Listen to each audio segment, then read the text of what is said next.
Yo, what's up mga kalabtik? So ngayong araw mga kalabtik ay may aayusin tayo na isang washing machine. So, ang problema kasi nito mga kalabtik ay yung kanyang timer. Hindi na gumagana yung kanyang timer. Bali pag inon mo yung timer niya, nag-automatic na. Hindi na nagre-reverse yung ikot. So pag ano na lang yung kanyang ikot mga kalabtik. Oh. So isang ikot na lang, hindi na siya nagre-reverse. So ayan, tingnan natin guys. Ayan, nakasaksak na siya. Tapos subukan natin i-on. Ayan.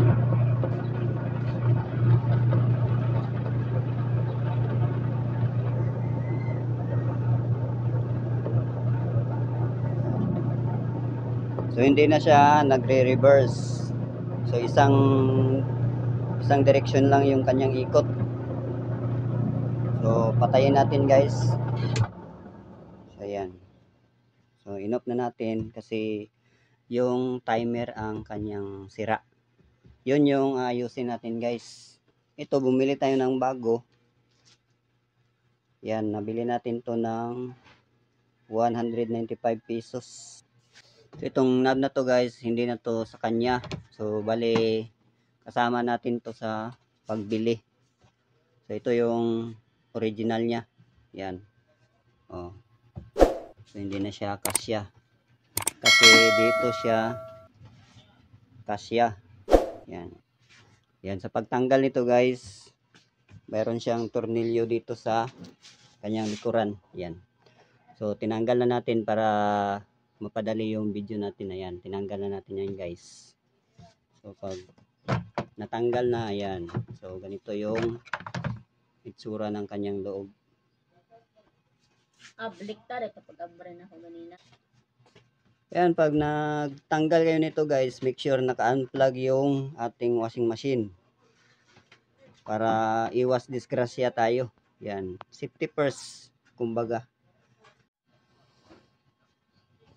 Yan, tanggalin muna natin guys para makita natin yung connection ng wiring niya. Tama na.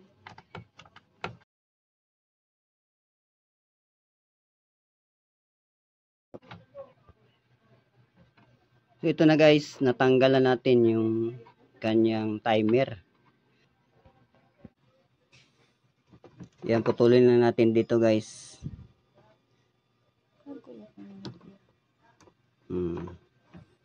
Yan, para makita natin yung kanyang connection. Yan, ipakita muna natin kung ano, hindi na siya gumagana. Yan, pag pinaikot natin dito guys, yan o. So wala nang, hindi na gumagana yung kanyang mga gear. So yan o. Hindi katulad dito sa bago, pag pinaikot natin, yan, paikutin natin guys. Wait lang. Lagyan natin ng knob.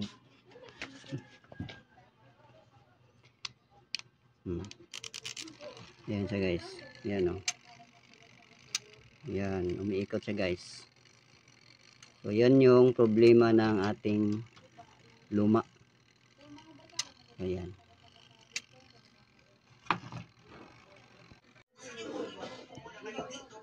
So ito guys, kung mapapansin nyo mga kalabtik, yung bagong bili natin ay iba sa original na timer. So yung color coding ng kanyang mga wiring ay magkaiba. So dito lang sila sa dalawang wire na medyo magkapareha. So yan, ito yung dalawa. Kaya ito din yung dalawa ng ating lumang timer. So ngayon dito mga kalabtik sa kanyang apat na wire. So paano nga ba natin malalaman yung connection nito mga guys? Magkaiba sila ng color coding. So ito yung paraan natin mga guys. So para madali yung pag-check natin ng timer. So ganito lang guys. Yan, kailangan natin ng tester na mayroong continuity. At saka mayroong ilaw dito guys. Para malaman natin yung continuity niya. So ngayon, itong dalawang wire na to guys, ito yung kanyang switch. Yan. Ito yung switch ng line ng ating power supply. Kumbaga ito yung AC natin. Tapos itong apat na wire nito guys, hanapin natin yung reverse ng motor, yung dalawang wire, at saka yung normal, at saka yung soap. So yung normal guys, nakakonect yun sa selector ng washing machine natin, yung drain, normal, at saka yung hard. So ito yung sa akin guys. Ito yung sa akin guys. Mayroon siyang selector. Ayan o. Yan, normal, strong, ito yung hard. Tapos drain. So, yun, doon yung nakakonect yung dalawang wire. Normal, strong, ibig sabihin yung strong, yun yung pinaka mataas na mataas na ikot ng pag-reverse ng motor. Saka yung normal, yun yung yung mababang ikot ng motor bago siya mag-reverse. At saka ito yung drain. Ayan o. Drain, strong, at saka normal. Doon yung nakakonect yung dalawang wire guys. Ayan o. Dito. So dito sa wire na to. So itong gray na wire, common wire to guys. Papunta ng linya ng ating AC. At saka yung dalawang wire dito, ito yung normal at saka yung strong. Okay, dito guys, i-separate natin tong dalawa kasi alam natin na ito yung kanyang switch ng line. Switch yan ng line ng ating guys, power source. Tapos paano nga ba maghanap ng connection guys? So yung una nating hahanapin, dapat yung tester natin naka continuity, naka times 1, at saka umiilaw dito guys pag mayroon siyang connection. So subukan natin guys. Ito, pag dinikit natin tong dalawa, mag-iilaw yung light. Yan o, nag-iilaw yung red light dito. Ngayon, para malaman natin guys, hahanapin natin yung connection ng reverse, yung reverse ng motor. So dalawang wire yun, yung reverse na ikot na paganon at saka yung ikot na paganon. So hahanapin natin yung dalawa. So paano natin malalaman pag chinik natin walang continuity or hindi umiilaw yung tester natin? So ngayon, i-on natin yung tester. Yan. So umiikot na yan guys. Naka-on na yung natin. Naka-on na yung timer natin. So ngayon, hahanap tayo ng hindi umiilaw. So yung hindi umiilaw yung hahanapin natin guys. Unahin natin dito sa itong color brown. Ito guys, brown yan guys. Yan. Saka itong yellow. Yan. So tingnan natin yung tester natin kung hindi umiilaw. Yan, umilaw siya guys. Ibig sabihin hindi to yung hinahanap natin. So itong gray na itong puti. So try natin itong puti. Hintayin lang natin guys.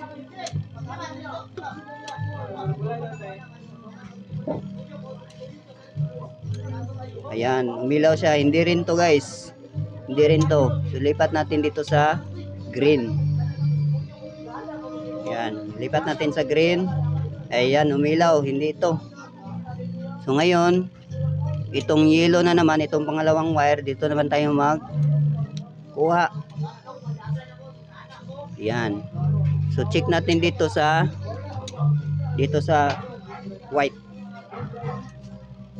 Check natin.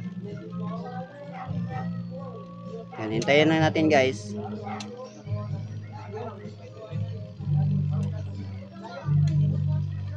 Okay. Okay, hindi siya umiilaw. Okay. Okay, sa tingin ko ito na yung hinahanap natin guys. Ito na. Yung yellow at saka yung white. Oh, hindi siya umiilaw guys. So kanina pa yan, hindi siya umiilaw. So ito na yung napili natin guys. Yan, bali ito na yung nahanap natin. Ito yung reverse ng motor. Doon yun papunta sa ating motor. Saka ito naman yung dalawa. So hanapin natin dito yung mataas na ikot at saka yung mababang ikot. So paano natin malalaman guys? Dito yung kahit saan dito guys. Kahit saan dito kasi ano naman yun. Sa motor naman yun at saka dito. Ngayon, subukan natin yung tester natin kung gaano kataas ang kanyang ikot ilaw. So ayan. So 1, 2, 3, 4, 5 seconds. Tayin natin ulit. Okay na. Natapos na. Iyon natin balik. 5 yung kanina. So balik natin. So, yan, ayan. Umilaw siya. Tayo natin umilaw, saka bilangan natin guys kung ilang segundo. Okay, 1, 2, 3, 4, 5. Yan, 5 seconds. 5 seconds siya guys. Dito naman sa green. Ito yung green. Tayo natin umilaw.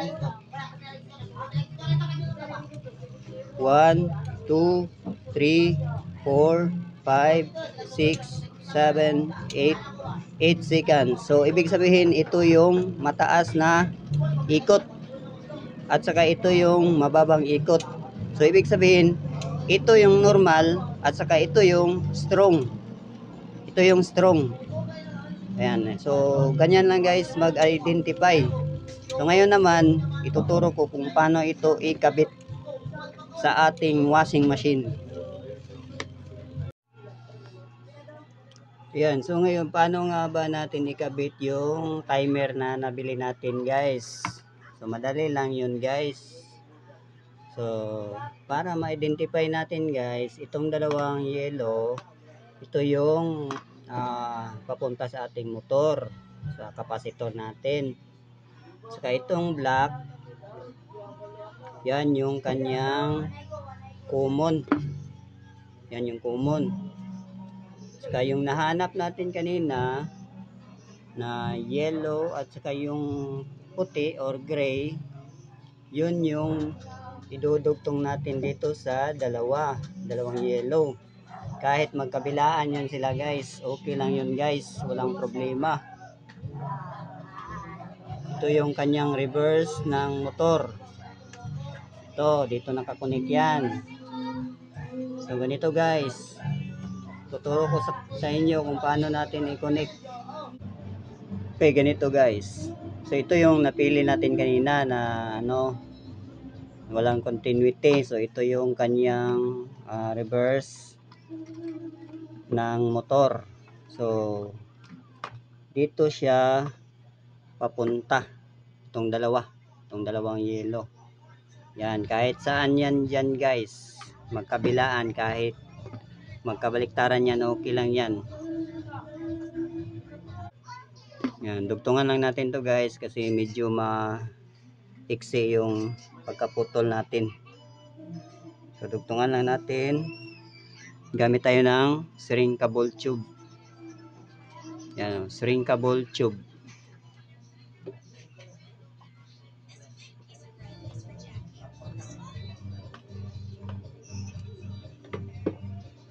So yun. Ito yung mainam yung shrinkable tube guys kaysa sa electrical tape, kasi mas convenient siyang gamitin. Yan, sunog-sunugin mo lang yan. Saka okay na. Yan. So ito. Dito yan papunta. Ito guys. Maglagay din tayo ng isa pang siringkable tube. Yan. Siringkable tube. Yan. Kahit saan dito sa kanila guys. Kilang yan.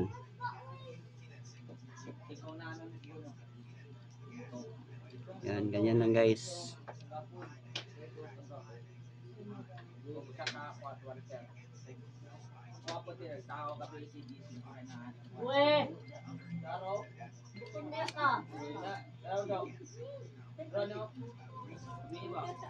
Okay.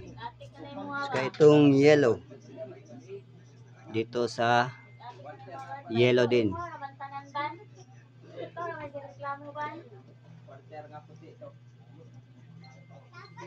Yan, lagyan muna natin ng siringkable tube at dugtong natin.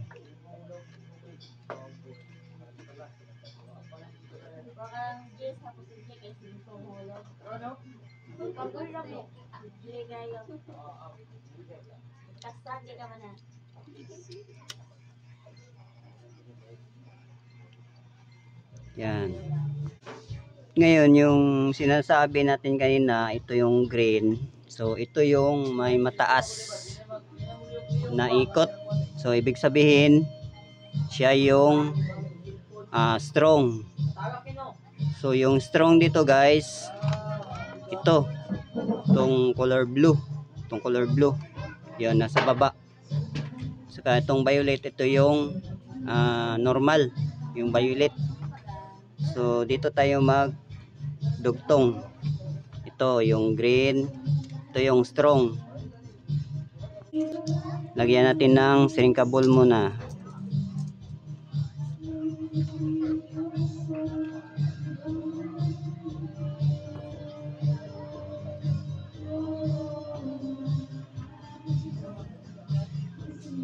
Tsaka idugtong natin.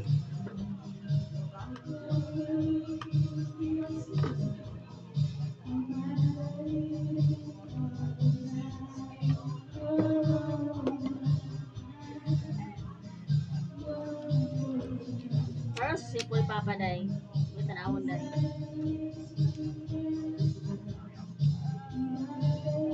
Saka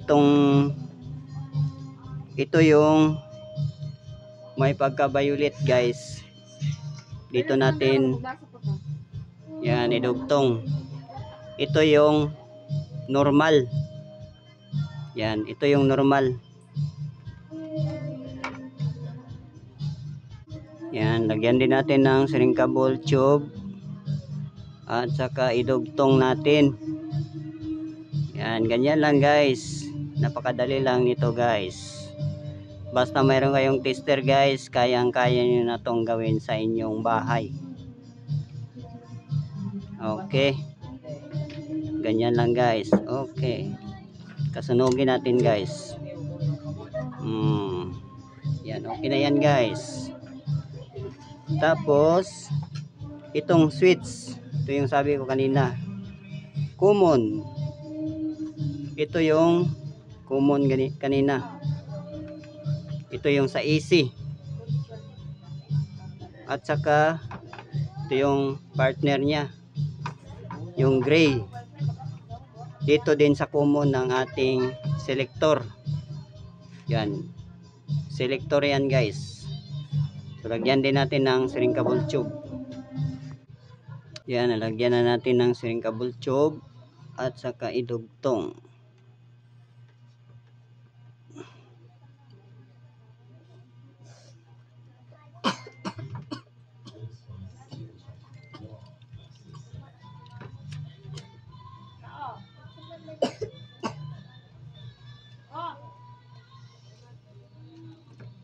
At saka ito din.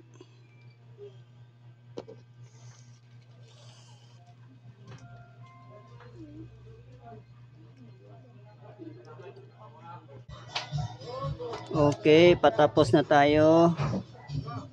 Yan, ganyan lang guys. Okay, ngayon guys, tapos na natin itong na-connect yung mga wiring nya. So paano natin i-check yung ating washing machine? So bago natin isaksak sa kuryente, i-check muna natin kung okay na ba yung kanyang connection. So ito yung test probe natin, ganito lang guys. Yan, dapat na ganito lang. Tapos tingnan natin yung palo ng ating tester kung pumapalo siya. So dapat hindi siya magpalo kapag hindi pa na-on. Hindi pa na-on yung timer. So pag in-on natin to, so mag-start na siyang pumalo. Yan guys. So ayun, nakapalo na siya. Okay. Okay, good. So ikot ulit. Good, pero ang diba? Hop. Ikot ulit.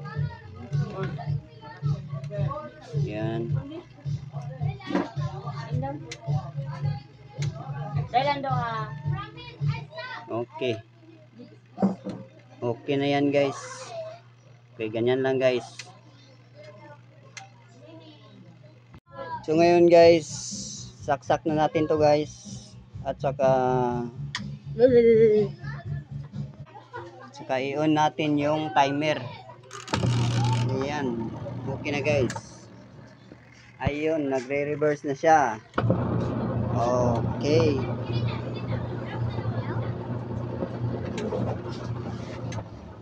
Yan, nagre-reverse na siya guys. Okay. So ganyan lang guys. Ganyan lang mag-ayos ng ating washing machine at magpalit ng timer. Yan. Oh, ngayon nagsaka.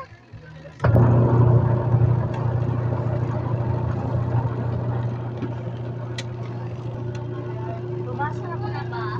Review. Yan, ganyan lang guys. Kung paano mag-ayos. Ay, nagdapo.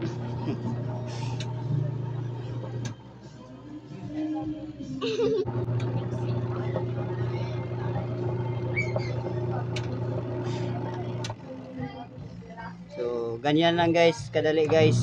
So, sana nasundan nyo yung tutorial natin.